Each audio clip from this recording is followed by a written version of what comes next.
I want to be worthy of obtaining $1 billion, not get $1 billion. Okay. I want to be worthy of it, which means being a great leader, having employees and team members that their lives are enriched by us. I mean, it's every time you hire somebody. I've been telling this story the last couple of weeks over and over. I had an employee named Alyssa sends me a group chat with all of our leaders. She says in the group chat with, hundreds of people, she says, Pace, thank you for dreaming so big that my dream can live with inside yours. And I was like, wow. That's powerful. So when people say, what are you trying to do? I'm like, I have a responsibility. I have plenty of money. I have plenty of assets. I don't need to make another dollar as long as I live. I'm good. I mean, we have $450 million in real estate in our portfolio. Yeah, you're good. I'm good. Yeah. So the goal obviously changes because you want to hire more people and help more people and all that kind of stuff. But you realize you were put on this earth at some point for a purpose. And the purpose was not just to take care of your family. At some point, it's like that box is checked. I'm done. Yeah. What do I need? My wife can only drive one car.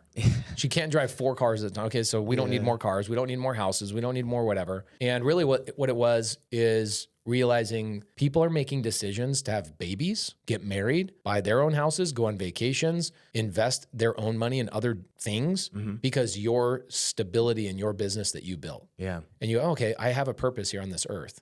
Somebody put me here, take care of your family as quickly as possible, then quickly go out and try and take care of other people's. Wow. So when I have a family meeting in my family, my kids, 16 years old, 5 years old, 2-year-old daughter, she has no clue what's going on.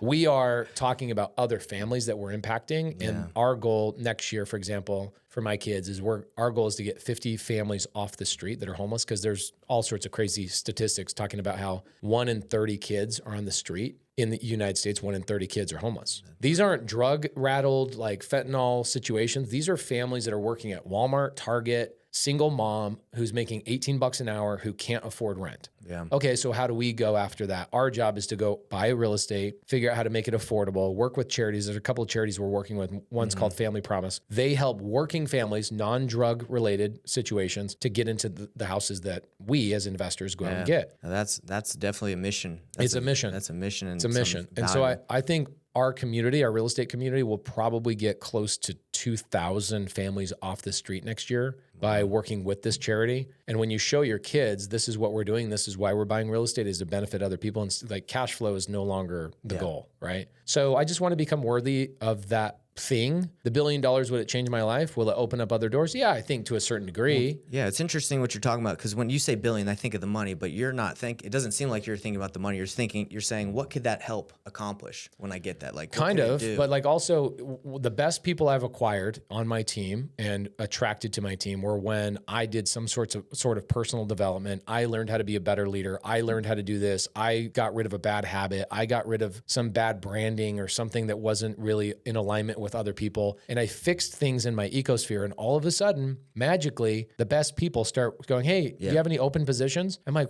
why was it so hard to hire people for all these years? And now it's like people are clamoring to come work for us. Personal development. Yeah. And as we work on ourselves personally, all of these other opportunities that you didn't even think existed start coming to you. So really saying, I want to be worthy of $1 billion is just saying, I want to be worthy of being a leader that attracts amazing people, amazing opportunities, open doors I don't even know exist. It's basically like unlocking a secret level in a video game you don't know exists. You know there's a secret level. Yeah. But you don't know what it looks like. And so I know there's a secret level that I'm not aware of. I just am not worthy of that level yet. And people... I was on a flight. Steve Harwood, who is a mutual friend between us, he's got a jet, calls me up and he goes, hey, you want to be on this jet? I've got a bunch of like heavy hitters on this jet. I go, okay, cool. Jump on the plane with him. We're flying, maybe a 2-hour flight. And I'm talking to the guy across from me. I go, what do you do? He goes, I'm the guy that's behind some of the biggest deals you've ever seen in your life. I'm like, real estate deals? Yeah, kind of.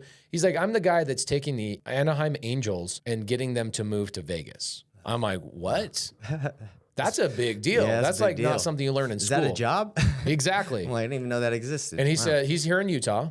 That's amazing. And I go, is that all? He goes, no, I'm negotiating with this senator to do this for this state that will allow for this big thing to be built and blah, blah, blah. I'm like, so what's your job title? He goes, I guess I'm like the fairy godmother to a lot of people. Wow. I go, where have you been my whole life? What a great, amazing relationship that I've been able to obtain today. Thank you so much. I'm so glad we bumped into each other. Mm-hmm. I go, where were you my whole life? He goes, you probably are going to be offended by this, but here's the answer. You didn't deserve to meet me until today. He said that to you. Oh yeah, straight up. He said, but not with pride, I'm assuming. He probably was a really humble guy. He said, you must have been learning or working on your leadership that allowed somebody to invite you to be on this plane. They thought you were worthy of this, that then put you in the same situation. He goes, I'm asking the same question. Like, how am I, so lucky to meet you? He's like, because we're personally developing and we finally showed people leadership and showed this and showed consistency and wherewithal long enough that people go, oh, that's somebody I can invite to a thing and a gala and a charity thing and a blah, blah, blah. Next thing you know, you're in rooms that have nothing to do with real estate because somebody invited you because you showed them something that you developed on yourself, leadership. You went to a seminar, you read a book, you got better at this, you acquired better people, you solved a problem. And at one point I was like, I'm just getting in this because I just want to get a deal. Yeah. It's amazing.